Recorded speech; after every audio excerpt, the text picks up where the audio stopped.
Good day, everyone. We're coming on the air with word that President Trump has fired his national security advisor, John Bolton. The president tweeting just a short time ago that he would no longer be needing Mr. Bolton at the White House. The president said he strongly disagreed with some of Bolton's suggestions, as did, he said, others in his administration. Let's go to Peter Alexander right now at the White House. Peter, what precipitated this specifically?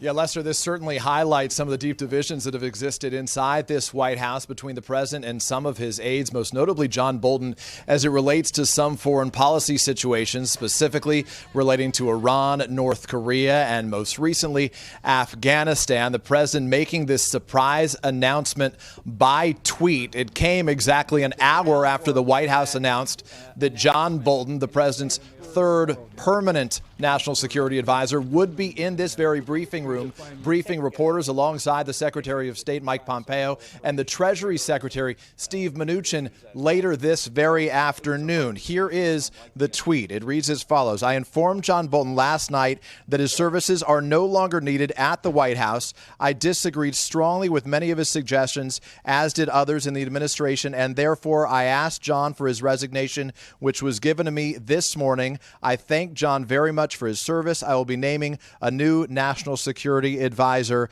next week.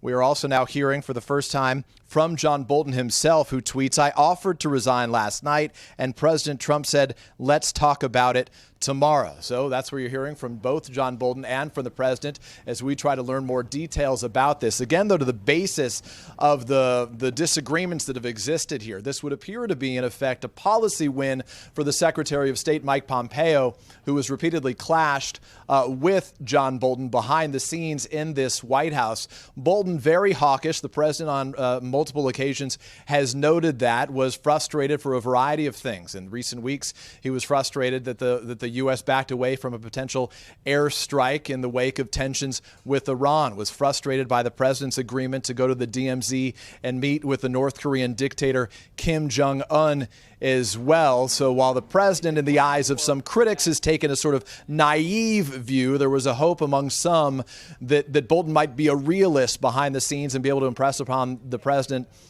some of the potential challenges in his strategy as it relates to those situations overseas. And Peter, it's notable that this happened within a few days of us learning about this secret meeting that was proposed at Camp David to come upon a peace deal with the Taliban.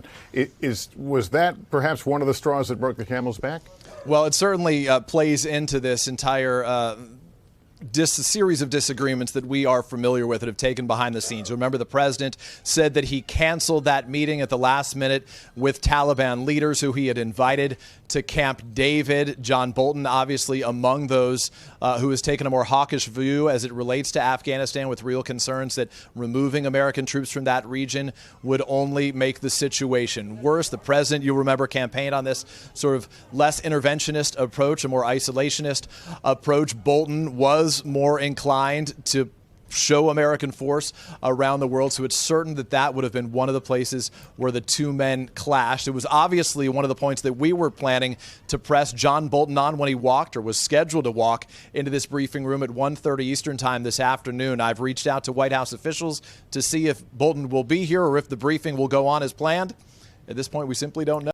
Hey, NBC News viewers, thanks for checking out our YouTube channel. Subscribe by clicking on that button down here, and click on any of the videos over here to watch the latest interviews, show highlights, and digital exclusives.